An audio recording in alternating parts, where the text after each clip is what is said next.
Bonjour, c'est Florent, on est sur le podcast Pilote ta vie, c'est la séquence 138.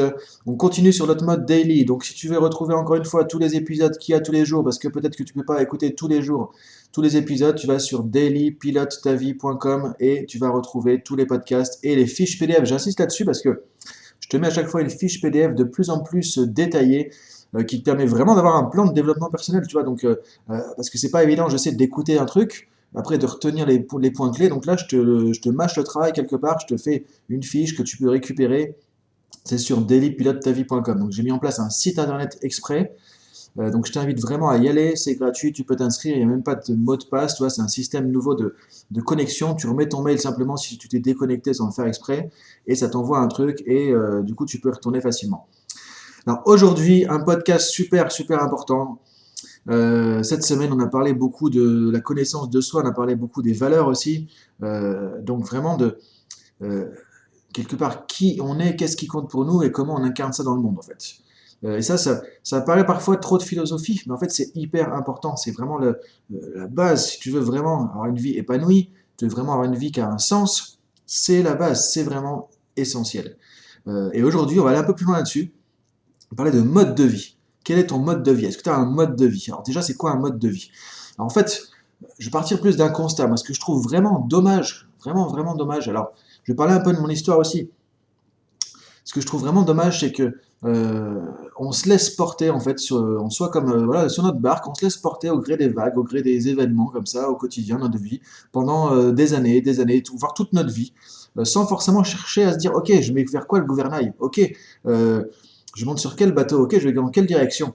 Et on se laisse porter, ou alors on n'apprend pas en fait suffisamment des choses. C'est-à-dire que les événements vont se passer dans notre vie personnelle, professionnelle, et du coup, bah, souvent on se dit, ok, bon, tant pis, j'ai pas eu de chance et machin, et on continue et on n'apprend pas forcément de tout ça et on tire pas des conclusions fortes et on met pas en place des actions. Donc ça c'est dommage parce que pour moi c'est un peu se laisser porter. Alors c'est un peu la nature humaine au départ, c'est-à-dire que notre cerveau est là pour notre survie, il n'est pas là pour nous faire avoir une vie qui a du sens, qui est épanouie. On se dit tiens j'apporte une contribution, j'essaie d'apporter ma pierre dans le monde, quoi, un truc.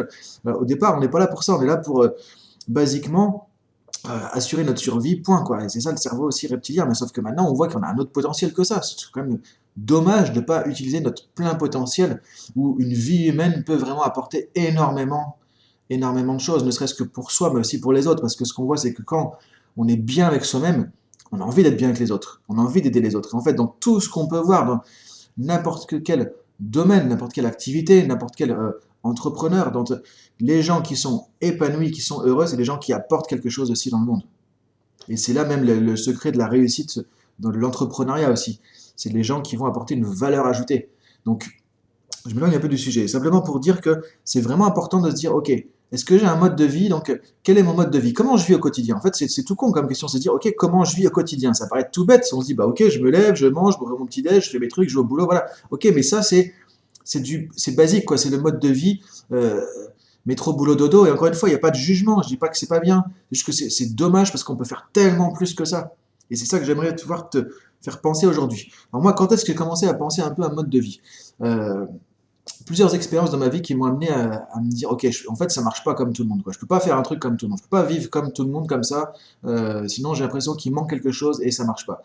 Alors déjà, effectivement, j'ai rencontré quand même assez tôt le développement personnel.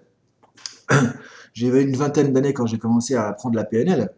Et je viens d'un domaine plutôt scientifique. Donc moi, j'étais très, très, très cartésien dans ma tête, hein. J'ai une formation vraiment plus d'ingénieur scientifique au départ, après dans l'informatique, la recherche en intelligence artificielle, donc le truc très, très cartésien, très mathématique. Alors tout ce qui est philosophie, psychologie, développement personnel, pour moi, franchement, je le dis, hein, je le reconnais, et je rigole de moi-même là. C'était vraiment le truc à l'eau de rose, quoi. C'est le truc, bon, c'est parler pour rien dire, quoi. Ça sert à rien, ces trucs-là, c'est pour blabla, quoi. Pour moi, c'était de la science, quoi. C'est ça qui comptait. Et quand je me vois aujourd'hui, je me dis, mais il y a un monde énorme, en fait, entre moi maintenant et il y a effectivement une vingtaine d'années.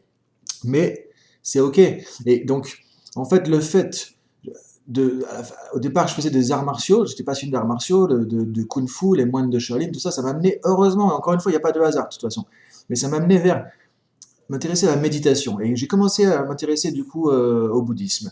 Et quand j'ai commencé à m'intéresser au bouddhisme, j'ai eu un espèce de déclic, un premier déclic où je me suis dit, mais tiens, il y a un autre truc derrière, quoi. Et on peut aspirer à autre chose. Et là, j'ai commencé à être un peu plus ouvert à la spiritualité et au développement personnel. Et donc, j'ai pratiqué beaucoup de méditation. Méditation vipassana, c'est une méditation bouddhiste. Pendant pas mal d'années, j'ai fait pas mal de retraites avec des moines bouddhistes qui venaient en France, qui venaient de Birmanie, tout ça. J'avais envie de partir en Birmanie pendant plusieurs mois aussi. J'ai pas osé passer le cap, j'ai pas osé le faire, mais en tout cas, je pratiquais beaucoup.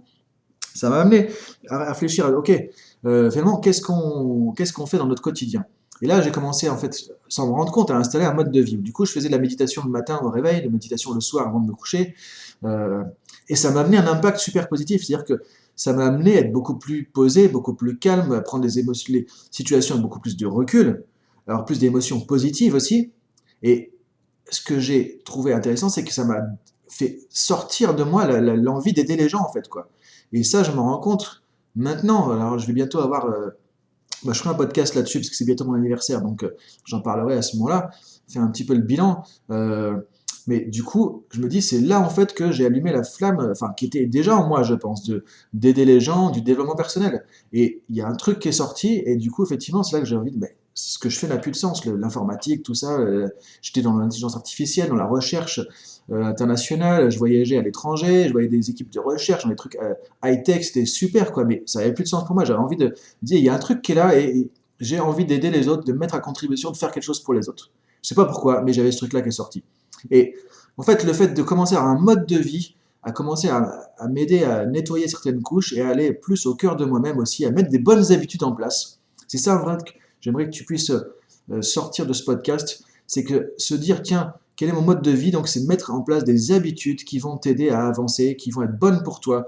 Et alors, moi, là, c'était plus au niveau de développement personnel. Mais après, ça peut toucher tout domaine de ta vie. Et là, aujourd'hui, moi, je pourrais dire que j'ai vraiment un mode de vie complet en place au niveau pro, perso, etc. Et alors, ça, c'est la première expérience par rapport au mode de vie. Donc, installer une routine. Là, c'était de la méditation, des choses comme ça, mais ça peut être autre chose. Euh, Après, effectivement, deuxième événement marquant par rapport à ça, c'était vers 2012, un truc comme ça. Je faisais beaucoup de coaching, de formation à l'étranger, donc j'allais beaucoup dans pas mal d'endroits, parce que tu sais, j'ai formé pas mal de gens au Maroc, en Tunisie, à l'île de la Réunion, au Québec, en Martinique, au Luxembourg, en Belgique. Donc, du coup, en fait, j'avais une activité où je me déplaçais souvent. J'étais, à un moment donné, presque la moitié du temps, voire plus, à l'étranger, en train de former des gens, puis après je bougeais, je revenais chez moi, je repartais, etc. Et en fait, je faisais plus attention du coup à moi. Par contre, je me suis un peu oublié dans le truc, donc j'avais pris du poids, j'étais moins en forme, alors que j'étais quelqu'un de sportif avant, je faisais des arts martiaux, tout ça. Euh, et je me dis, il y a un truc qui va pas là non plus. Et en fait, c'est là que j'ai compris qu'il y avait, encore une fois, c'est le mode de vie qui n'allait pas. C'est mon mode de vie qui n'allait pas. Et ça, c'est là que du coup j'ai écrit le livre Vie optimale. Parce qu'en fait, quand on écrit un bouquin, on parle de soi et on a envie de transmettre ça aux autres. Mais c'est parce qu'on a réglé un truc en soi, tout simplement. Et ça, c'est la plupart des gens qui écrivent des bouquins, c'est parce qu'on règle un truc en soi, on trouve des solutions, on a envie de le partager. Et donc là, j'ai créé Vie optimale. Et là, j'ai commencé à me dire, ok, le mode de vie, c'est pas que avoir une spiritualité, c'est pas que essayer de faire bien les choses, c'est il faut voir comment on peut régler. Alors, quand je dis régler, c'est pas faire de manière péjorative ou négative ou dire que tout doit être réglé à la baguette, c'est pas ça. Mais prendre conscience et faire en conscience et agir en conscience dans tous les domaines de sa vie. On ne peut pas laisser un domaine en plan en fait. On ne peut pas laisser un domaine en plan. Et là, je me rends compte encore aujourd'hui, dans certaines choses, dans mon propre développement personnel, on ne peut pas laisser en plan certains domaines de sa vie. Sinon, ça marche pas. Et sinon, ça nous fait défaut. Et encore une fois, il n'y a pas de mal là-dedans. C'est se dire, ok, chaque truc de ma vie qui est pas, où j'ai pas mis de la conscience, où je fais les choses un peu, bon, je sais pas pourquoi comme ça, à un moment donné, j'ai des problèmes qui vont se manifester. Et c'est là se dire, ok, comment je peux optimiser ça? Donc, avoir un mode de vie, c'est se dire, ok, dans les 360 degrés de ma vie, il n'y a pas un degré que je dois laisser en friche. Il n'y a pas un degré que je dois laisser en plan. Encore une fois, ça ne veut pas dire qu'il faut tout contrôler, c'est pas ce que je suis en train de dire. Mais se dire, ok, comment je peux vivre en conscience pleinement? Et à un moment donné, quand tu as un truc qui va venir, tu vas voir que tu as laissé des choses de côté. Et moi, j'avais laissé de côté tout ce qui est alimentation, sport, forme, etc. Et je faisais un peu n'importe quoi. Et j'aimais bien aller dans des bons restos, tu vois, donc ça me valorisait aussi. Donc j'ai compris aussi ma relation avec la nourriture. Je me disais, voilà, c'est pas ça, ça marche pas comme ça, c'est pas ça, c'est pas bon. Et donc là, j'ai recommencé à, après, adopter un mode de vie où j'ai changé un peu mon alimentation. Je suis allé vers de l'alimentation paléo.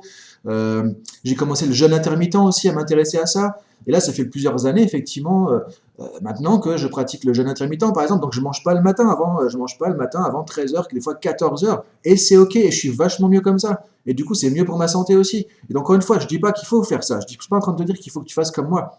Mais que tu vois, OK, comment tu peux installer un mode de vie, c'est-à-dire te dire, OK, dans tous les domaines de ma vie, comment je peux optimiser les choses, comment je peux être plus en conscience. Donc moi, C'est le deuxième déclic mode de vie que j'ai eu, où je me rendais compte qu'effectivement, ça allait pas au niveau santé, forme, alimentation. Donc maintenant, je fais de l'exercice régulièrement.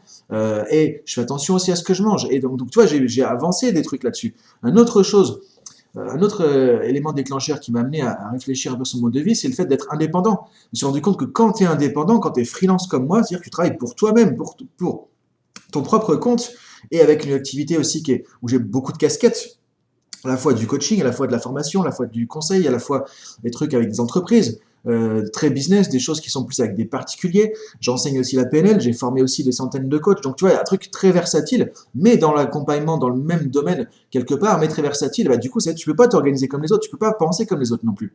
Donc moi, j'ai un emploi du temps qui est particulier aussi, qui est organisé autour de mon activité, et c'est comment après je peux aussi euh, mettre une vie perso pour avoir du temps pour moi et aussi avec mes enfants à côté. Et donc j'ai un mode de vie, des horaires, un mode de travail, une routine de travail qui est hyper optimisé. J'ai travaillé là-dessus pendant des années pour un truc qui est hyper efficace et qui tourne, mais qui est aussi OK pour moi, qui est épanouissant, qui fait que j'ai une vie personnelle, j'ai aussi du temps pour moi, pour avoir des ressources et avec une vie pourtant très remplie au niveau professionnel. Aujourd'hui, bah, je passe plusieurs heures pour moi, pour mon propre développement personnel, avec du yoga, avec du sport, avec de l'exercice, avec des pratiques spirituelles, et ça m'empêche pas d'avoir une activité très remplie au niveau pro. Et ce que je veux te montrer, c'est encore une fois, c'est pas pour dire qu'il faut que tu fasses ça, que c'est mieux, etc. C'est important de se dire, ok, j'ai un mode de, comment je vis au quotidien. En fait, c'est la question de fond. Comment je vis au quotidien. Et encore une fois, de voir comment tu peux optimiser les choses au quotidien. Optimiser, par exemple, travailler un peu sur tout ce qui est alimentation, santé, forme. Tu peux travailler tout ce qui est relations avec les autres, comment je communique avec les autres, comment je gère mes relations avec les autres, comment je vais gérer mon emploi du temps, pro-perso, mon équipe de vie pro-perso. Parce que ça, c'est aussi un truc hyper important. Est-ce que j'ai une vie spirituelle? Est-ce que je travaille sur mon développement personnel? Est-ce que, par exemple, je vais voir un coach? Est-ce que je vais voir un thérapeute quand j'ai des problèmes pour avancer? Est-ce que j'ai une pratique sportive, par exemple? Est-ce que j'ai l'impression aussi d'avoir du temps pour moi ou de courir tout le temps et mettre au boulot dodo? Parce que là, il y a juste à se tirer une balle, quoi. On peut se dire si on est sur Terre, franchement, encore une fois, il n'y a pas de jugement, mais si on prend du recul, on se dit si on est sur cette planète juste pour se dire, je me lève le matin, je vais faire un boulot qui me plaît pas, je vais voir des gens avec qui j'ai pas envie d'être, je vais rentrer chez moi et je vais râler devant ma télé parce que j'en ai ras-le-bol de ça et que c'est ça tout le temps, mais autant se tirer une balle, ça sert à rien d'avoir une vie humaine qui est tellement de potentiel magnifique en tant qu'être humain pour faire ça, quoi. C'est dommage. Pour moi, c'est vraiment du gâchis. Encore une fois, je dis, je dis pas ça de manière péjorative, je me dis ça me fait de la peine en fait de voir et c'est pour ça que je fais tout ça aussi. C'est pour ça que j'accompagne les gens pour les aider à sortir de ça parce que je trouve que c'est tellement dommage. Pour moi, c'est vraiment se gâcher la vie que de faire ça. Et il y a tellement de gens qui sont coincés là-dedans. Et c'est pour ça que je trouve que c'est génial de voir qu'il y a autant de coachs, autant de gens qui vont dans le développement personnel, dans le bien-être, qui ont envie d'aider, tu vois, dans n'importe quel domaine, que ce soit des coachs sportifs, des profs de yoga, des coachs en développement personnel, peu importe, toutes les approches. Mais je trouve ça génial parce qu'on aide les gens à se construire un propre mode de vie. Un mode de vie, c'est même plus un art de vivre. Parce que si tu vois tout ce qu'on a vu sur les valeurs cette semaine aussi, c'est se dire aussi, qu'est-ce qui est important pour moi? Et c'est ça que je veux mettre dans ma vie. C'est pas d'avoir une vie de tout le monde, métro, boulot, dodo, faut faire ci parce que, et je réfléchis pas, c'est dire, ok, on s'en fout de tout ça. C'est moi, qu'est-ce que je veux dans ma vie? Quel est le mode de vie que je veux avoir avec ma famille, avec mes enfants?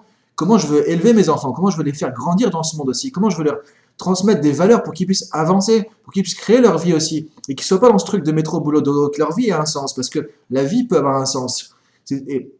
Sauf que il faut se poser la question, ok, comment je fais? Je fais quoi avec ça? C'est ça que je voudrais t'amener aussi comme réflexion dans ce podcast. Quel est ton mode de vie? Comment tu veux construire, partir de zéro, ton propre mode de vie? Et tu vas mettre des années à faire ça.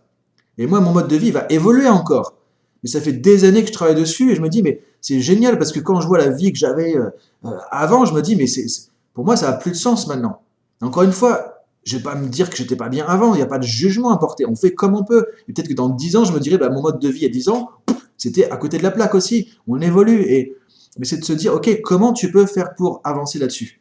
Donc, si ça t'intéresse tout ça, je t'ai mis aussi les points clés sur la fiche. Et je t'invite à vraiment réfléchir un peu à ça, parce que pour moi, c'est vraiment très, très, très important. S'il y a un truc essentiel, c'est de se dire, OK, comment je vis ma vie ici, maintenant, et comment je vais être dans 10 ans. Et dis-toi aussi que ce que tu fais aujourd'hui, ça va t'impacter dans 10 ans, ça va t'impacter dans 20 ans. Maintenant, où est-ce que tu veux être dans 10 ans? Où est-ce que tu veux être dans 20 ans? Comment tu vas avoir une vie là-bas? Est-ce que tu vas être encore dans du métro boulot dodo ou des choses comme ça? Est-ce que tu vas avoir une vie à moitié épanouie, où tu te dis, elle est à moitié qui est en friche? Et pense vraiment à ces 360 degrés.